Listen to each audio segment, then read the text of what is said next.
গত দুদিন ধরে আমাদের এইখানে তো বৃষ্টি হয়েই চলেছে।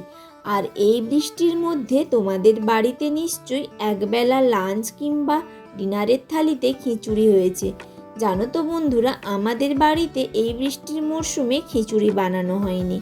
ভেবেছি আজ রাত্রেই বানিয়ে ফেলবো। এই দেখো, আমি এখন চলে এসেছি মাছ কুড়োতে। বৃষ্টির সময় চুনো মাছ খুব খেলা করে।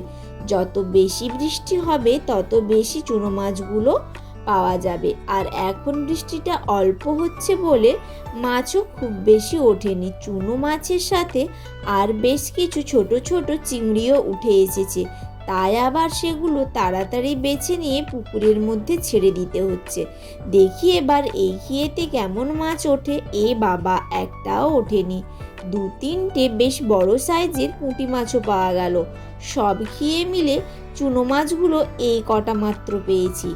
বন্ধুরা, তোমরা কি চুনো মাছ খেতে পছন্দ করো? তাহলে আমাকে অবশ্যই কমেন্টে জানিও। আর তোমরা কে কোথা থেকে ভিডিও দেখছো সেটাও আমাকে কমেন্টে জানিও। টাটা।